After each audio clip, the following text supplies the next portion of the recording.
Setelah selesai dari misinya, mereka berdua pun lapor kepada Raja Lyoid. Raja Lyoid merasa bahagia karena Usato dan Inukami kembali dalam keadaan yang selamat.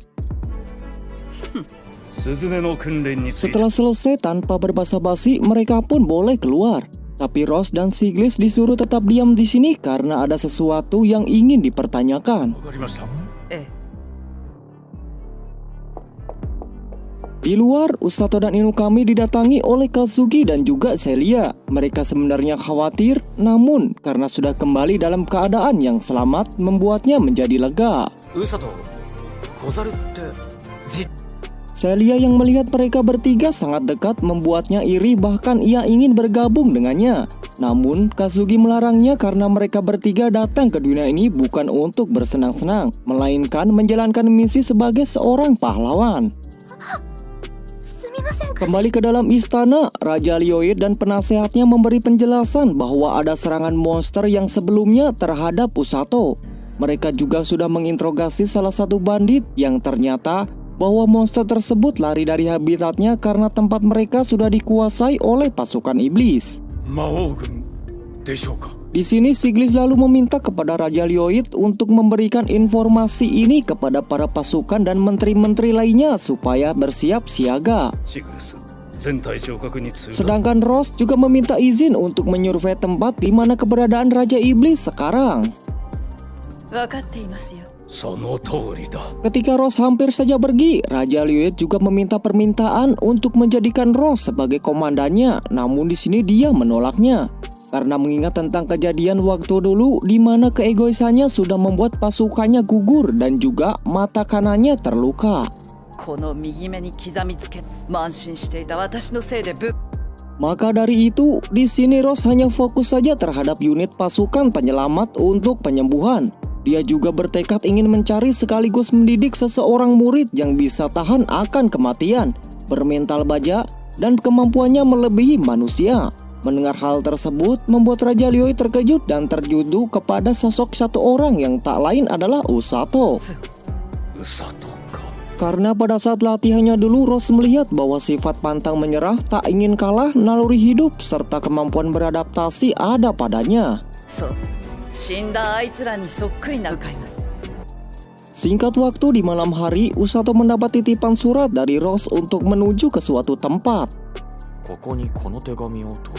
Sedangkan di tempat lain ternyata para pasukan Raja Iblis sudah mempersiapkan diri membuat sebuah jembatan dengan didampingi Ksatria Hitam dan juga temannya. Namun ketika jembatan sudah hampir selesai, tiba-tiba ada sesuatu yang mendekat.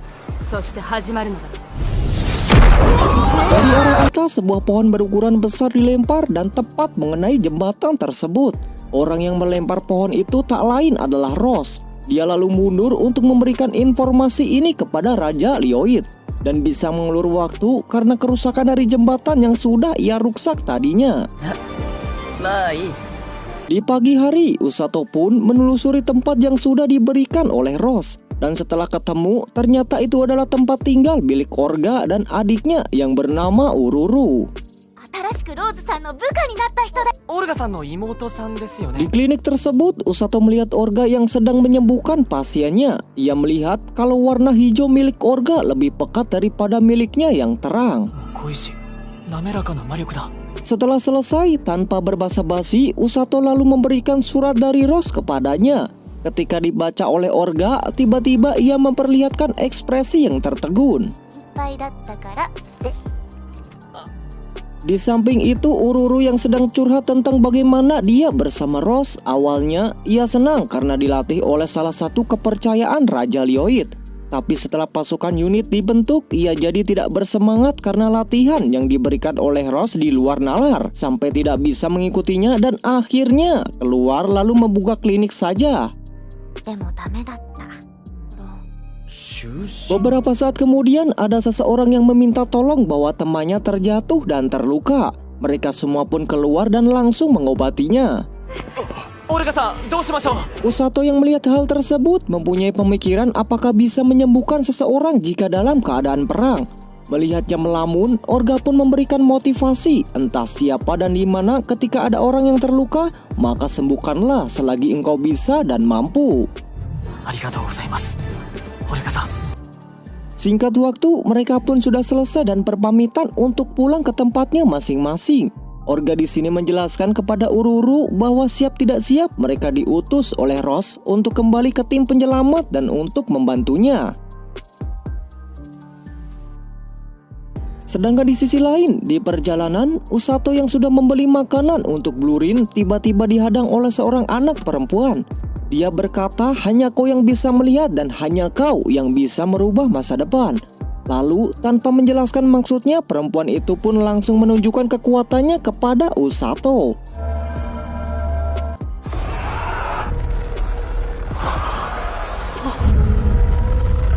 Melihat apa yang sudah terjadi barusan, Usato hanya diam dan tidak bisa berkata-kata.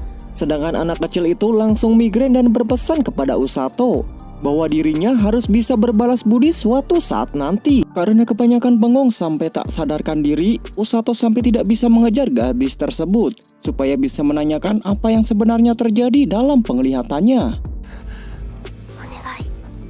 Sampai di depan gerbang pun gadis tersebut tidak juga ketemu. Lalu beberapa saat kemudian datanglah Rose. Dia memberitahu ke Usato bahwa ia baru selesai melakukan pengintaian pasukan Raja Iblis di dalam hutan. Setelah itu, Usato lalu pulang bersama Rose.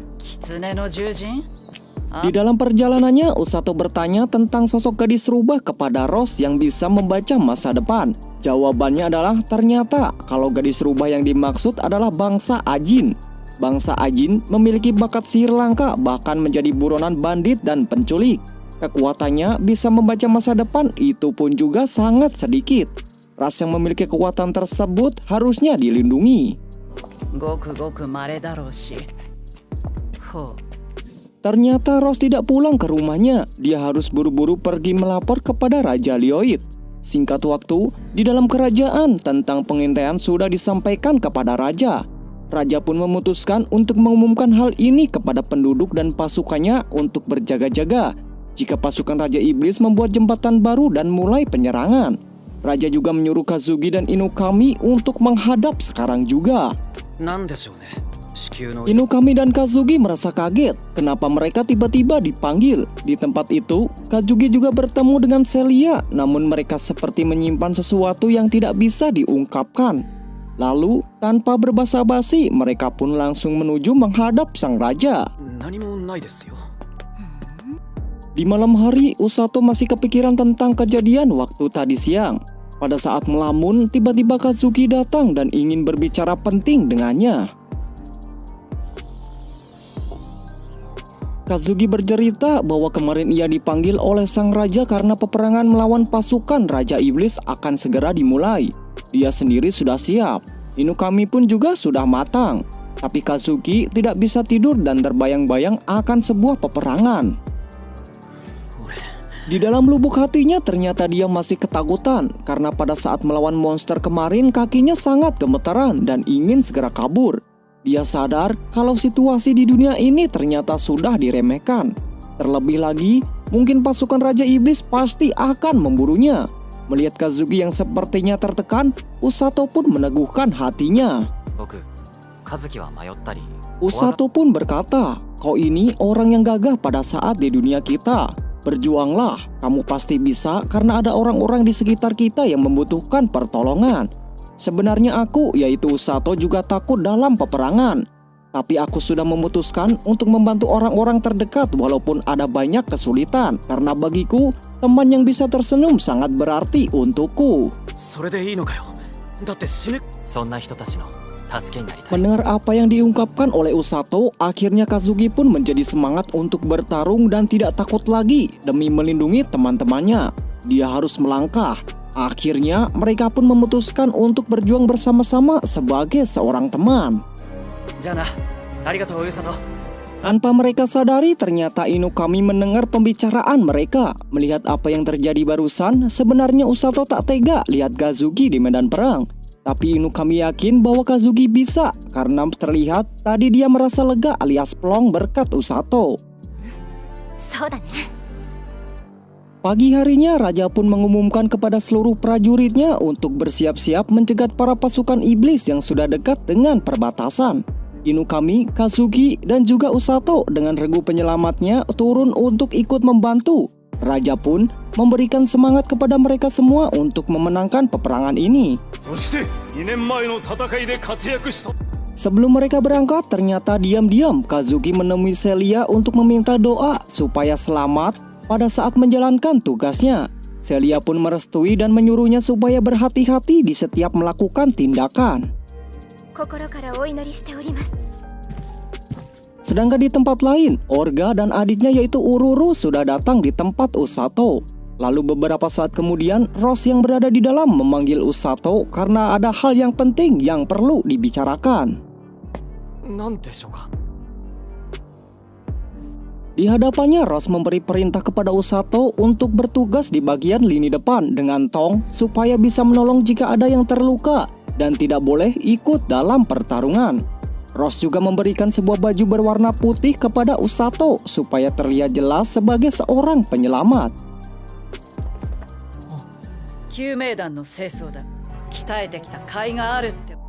Di sini dengan tegas, Rose kembali mengingatkan kepada Usato supaya tetap fokus dalam misinya nanti. Jangan sampai seorang regu penyelamat meninggoy sia-sia. Dengan lembut, Usato pun membalasnya. Dia tidak akan pernah meninggoy karena dirinya berjanji akan melindungi teman-teman dan dirinya sendiri.